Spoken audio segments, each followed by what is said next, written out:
Assalamualaikum, this is Dr. Shireen. Welcome to my YouTube channel. So today in this video, we are going to continue our topic of microcirculation. This is part 2. In this part, we are going to discuss the precapillary component of microcirculation. Part 1 में हमने जो है माइक्रोसर्कुलेशन की definition देखी थी, इसके components देखे थे, इसके फंक्शन देखे थे और हमने ये देखा था कि माइक्रोसर्कुलेशन में हमारे पास कौन कौन सी वेजल्स इन्वॉल्व होती हैं. Now in this part, we are going to start our components of microcirculation, and arteriole is the precapillary component of microcirculation. Why we are calling it as precapillary component? Because this component of the microcirculation occurs before capillary.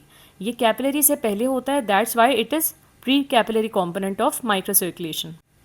So basically what is arteriole? Arteriole होता क्या है? Arteriole is a very small artery that leads to a capillary. Arteriole सबसे small artery होती है जिसके बाद जाके हमें capillary का network मिलता है, capillary मिलती है. एक टिश्यू में एक arteriole नहीं होता और एक arteriole से एक capillary bed arise नहीं हो रहा होता. One arteriole gives rise to a number of capillaries. Even जब एक न्यूट्रिएंट आर्टरी अपने ऑर्गन में आती है या फिर फीडिंग आर्टरी जो किसी भी ऑर्गन के जो मेन आर्टरी होती है जब अपने ऑर्गन में एंटर होती है तो वो तकरीबन 6 to 7 टाइम्स डिवाइड करती है. डिवाइड करने के बाद वो स्मॉल आर्टरीज़ बनाती है. वो स्मॉल आर्टरीज़ फिर फर्दर डिवाइड करती हैं 5 to 7 times and then arterioles बनाती हैं. फिर जब उस आर्टरी का डायमीटर 5 to 9 माइक्रोमीटर्स तक पहुंच जाता है then we can call it as arteriole. फिर उसके बाद हम उसे आर्टीरियोल बोल सकते हैं. For example, if this is the feeding artery, it enters an organ and it then divides, further divides. These are the smaller arteries. These are not the arterioles. Now, each of these artery gives rise further to many small arterioles. Why we are calling it arteriole? Because they are very small. And from these arterioles, now the capillary network arises. अब पूरा का पूरा capillary network arise होगा.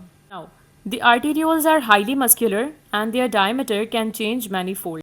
Arterioles जो हैं बहुत muscular होते हैं. Why arterioles are muscular? Are arteries not muscular? अगर हम arteriole से बड़ी arteries की बात करें तो क्या वो कम muscular होती हैं? Yes, arterioles are more muscular. Arterioles ज़्यादा muscular क्यों होते हैं? क्योंकि arterioles का काम होता है vessel के diameter को control करना. Arterioles can constrict and dilate. Arteriole अपना डायमीटर कम और ज़्यादा कर सकते हैं क्योंकि इनको ब्लड को फ्लो करवाना है कैपिलरीज़ में.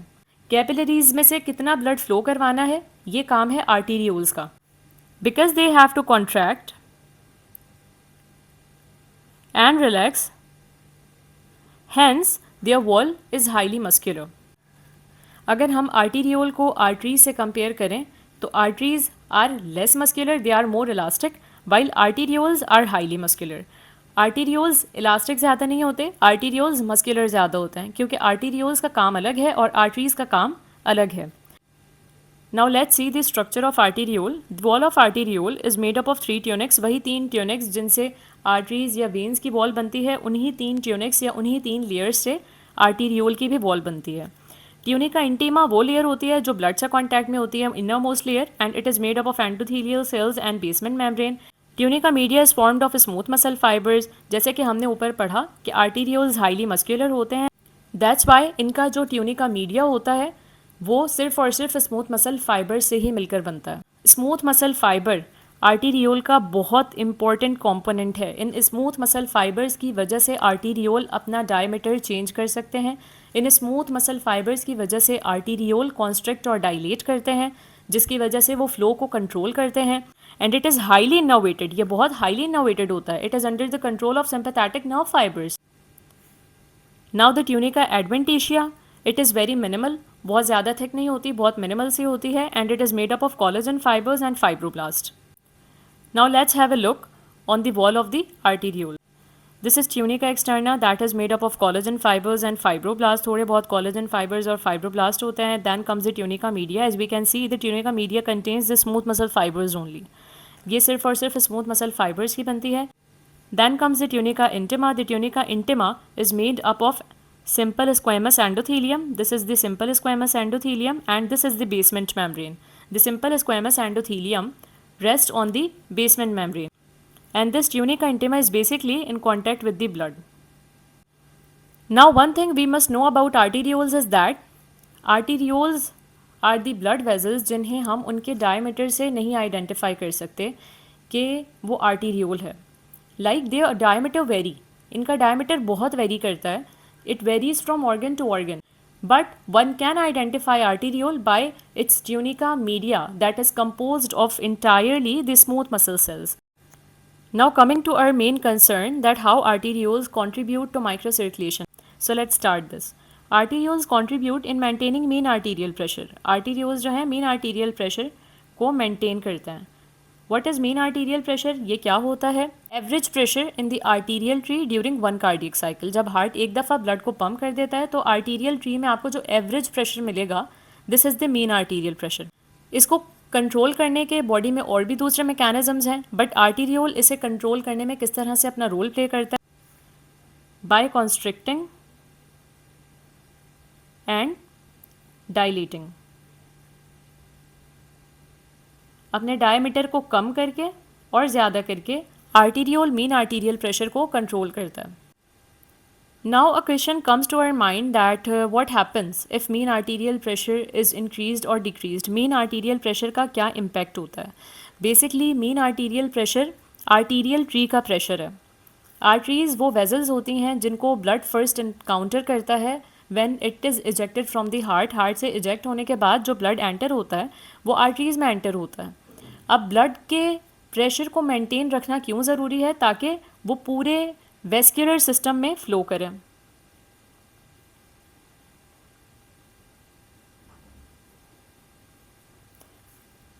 पूरे वेस्कुलर सिस्टम में ब्लड को फ़्लो करवाने के लिए ब्लड का प्रेशर मेंटेन रहना ज़रूरी है.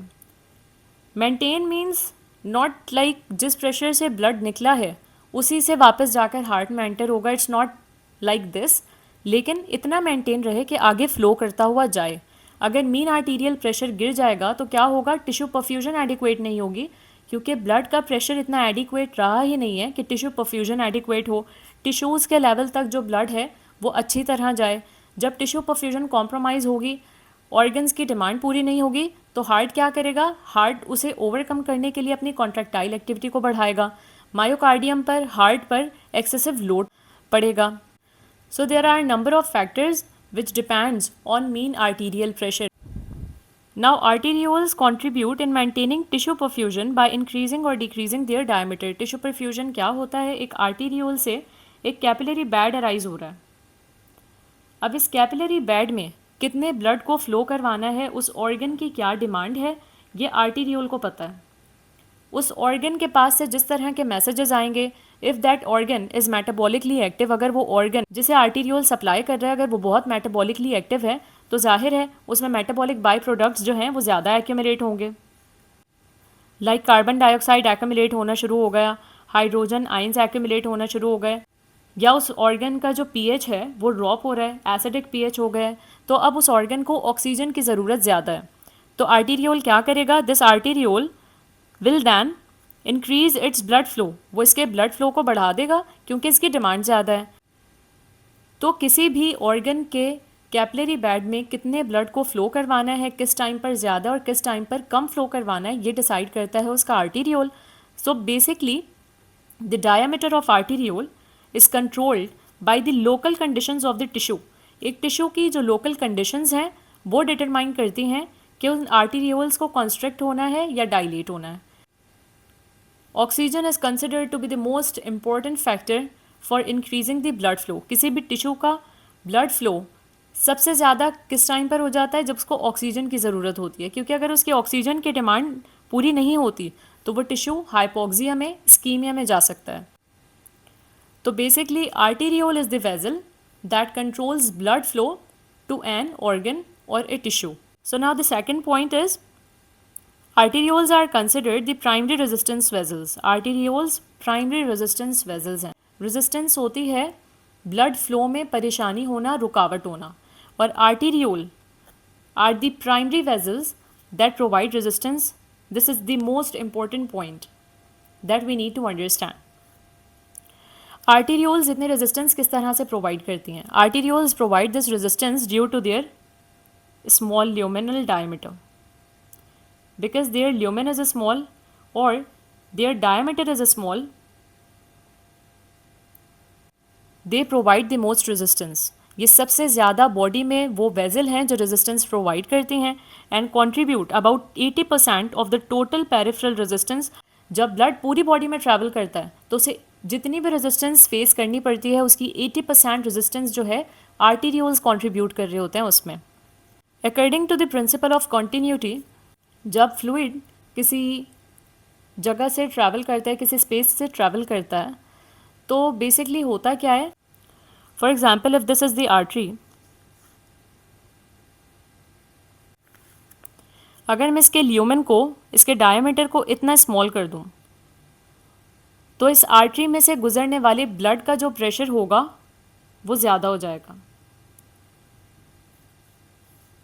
And this is the principle of continuity of fluids. ये फ्लूइड की कंटिन्यूटी का एक प्रिंसिपल होता है। जब फ्लूइड एक जगह से गुजर रहा हो, उसके गुजरने की जगह को कम कर दो तो फिर वो फ्लूइड और प्रेशर के साथ गुजरता है उस जगह से। And we already have discussed this thing in the difference in between arteries and veins that I made a separate video on them. हमने इस एग्जाम्पल को किस तरह से समझा था कि फॉर एग्जाम्पल एक पाइप है, उस पाइप से पानी गुजर रहा है। अगर उस पाइप के ल्यूमेन को या उस पाइप से पानी के गुजरने की जगह को मैं फिंगर से छोटा कर दूं तो क्या होगा कि अब पानी उससे और ज़्यादा तेज़ी से निकलेगा। So when this blood reaches to the level of arteriole, diameter arteriole और कैपिलरी का तो छोटा हो जाता है, तो according to this principle blood के प्रेशर को तो बढ़ जाना चाहिए, क्योंकि डायमीटर छोटा हो गया है, गुजरने की स्पेस क्योंकि कम हो गई है, ल्यूमेन छोटा हो गया है, तो ब्लड के प्रेशर को ज़्यादा होना चाहिए। बट होता क्या है कि आर्टीरियोल्स के लेवल पर जाकर ब्लड का प्रेशर ड्रॉप हो जाता है। ऐसा क्यों होता है? This is because this is a single artery, ये एक सिंगल आर्टरी है। But when the blood reaches the level of arteriole, arteriole progressively divides. Arteriole में डिवीजन ज़्यादा होने की वजह से ब्लड का प्रेशर ड्रॉप हो जाता है, क्योंकि ब्लड को रेजिस्टेंस ज़्यादा देखनी पड़ रही है। एक तो इस आर्टीरियोल का डायमीटर कम है, ऊपर से वो ब्रांच कर रही है। जब इतनी ज़्यादा ब्रांचेस से ब्लड फ्लो करेगा तो उसका प्रेशर ड्रॉप हो जाएगा। So now what is the significance of this drop in pressure? क्यों ब्लड उसी प्रेशर के साथ फ्लो नहीं कर रहा? The significance of this is that from arterioles the blood has to enter the capillary bed. Blood को capillary के level पर जाना है, और कैपिलरी वो वेजल है जो सिंगल लेयर ऑफ एंडोथीलियम से बन रही है। अगर जितने प्रेशर के साथ ब्लड मेजर आर्टरीज में फ़्लो कर रहा था, उसी फ्लो के साथ वो आर्टीरियोल से और उसके बाद कैपिलरीज में एंटर होगा, तो the capillary will explode, the capillary will rupture. Capillary तो रप्चर हो जाएगी, वो तो सिंगल लेयर ऑफ एंडोथीलियम से बनी हुई एक माइक्रो वेजल है, वो तो इतना लोड बर्दाश्त ही नहीं कर सकती। और दूसरा इसका बेसिक रीज़न क्या है, which is the most important one, इस capillary is the site of exchange. हमारे हर टिश्यू की नीड तो कैपिलरी के लेवल पे जाके पूरी हो रही है। अगर ब्लड उसी जगह से प्रेशर से गुजर जाएगा तो एक्सचेंज किस तरह से होगा? तो इस ब्लड के प्रेशर को ड्रॉप होने की ज़रूरत इसलिए भी है कि एक्सचेंज प्रॉपर हो, एक्सचेंज एडिक्वेट हो। एक्सचेंज को एडिक्वेट करने के लिए ब्लड का जो प्रेशर होता है वो आर्टीरियोल के लेवल पर आते ही गिर जाता है, because resistance is very much affected by the diameter. Because the greatest change in blood pressure and velocity of blood flow occur at the transition of arteriole. जैसे ही आर्टरी से आर्टीरियोल बनते हैं, ब्लड के प्रेशर में significant change आ जाता है, blood का pressure drop हो जाता है, क्योंकि अब ब्लड को रेजिस्टेंस ज़्यादा फेस करनी पड़ रही है। जब रेजिस्टेंस ज़्यादा होती है तो फिर ब्लड का प्रेशर इस आर्टीरियोल के लेवल पर आकर ड्रॉप हो जाता है। And now the second most important reason how arteriole provide this much resistance is they are extremely rigid. Arterioles बहुत रिजिड होती हैं। What I am saying is arterioles are rigid. I'm not saying arteries are rigid. Arteries are elastic, but arterioles are rigid. Arterioles rigid होती हैं. Why they are rigid? Because they don't have that elastic fibers that are present in the arteries. Arteries की तरह arterioles में elastic fiber नहीं होते. The tunica media of arteriole is entirely composed of smooth muscle cells. इसका tunica media जो होता है वो smooth muscle cells से बना हुआ है. It is highly muscular. It's very rigid. इसकी रिजिडिटी की वजह से इसमें रेजिस्टेंस ज़्यादा होती है, क्योंकि जब ब्लड आएगा प्रेशर के साथ इसमें और इसकी वॉल एक्सपैंड ही नहीं हो सकेगी बिकॉज इट्स नॉट इलास्टिक, तो क्या होगा, रेजिस्टेंस ज़्यादा फेस करेगा। अगर आर्टीरियोल की वॉल इलास्टिक होती तो वो इलास्टिसिटी की वजह से थोड़ी एक्सपैंड करती, एक्सपेंशन की वजह से रेजिस्टेंस ना प्रोवाइड करती। But in case of major arteries, अगर हम आर्टीरियोल्स के अलावा बड़े डायमीटर वाली मेजर आर्टरीज़ की, सिस्टमिक आर्टरीज़ की, दूसरी आर्टरीज़ की बात करें तो दे आर इलास्टिक, वो इलास्टिक होती हैं क्योंकि उनका काम रेजिस्टेंस प्रोवाइड करना नहीं है, उनसे ब्लड को कैपिलरीज में फ्लो नहीं करना, उनका काम है ब्लड के प्रेशर को मेंटेन रखना, that's why they are elastic. Now the diameter of arterioles varies significantly depending on the particular vascular bed. जो आर्टीरियोल का डायमीटर होता है वो भी बहुत वेरी करता है फ्रॉम ऑर्गन टू ऑर्गन। जिस ऑर्गन की नीड ज़्यादा होगी उसमें उसका डायमीटर कुछ और होगा, और जिस ऑर्गन की ब्लड की नीड कम होगी उसमें उसका डायमीटर कुछ और होगा। तो it varies significantly. Their size is not their identifying feature. Arteriole का size इनका identifying feature नहीं, but rather the structural makeup of a smooth muscle in their wall. इनका identifying feature कौन सा है, इनका smooth muscle makeup. So that's all about arterioles, how they play their role in microcirculation, and this is basically part 2 of our ongoing topic of microcirculation. If you like the video, share with your friends, press the like button, subscribe my channel to stay updated. Thank you.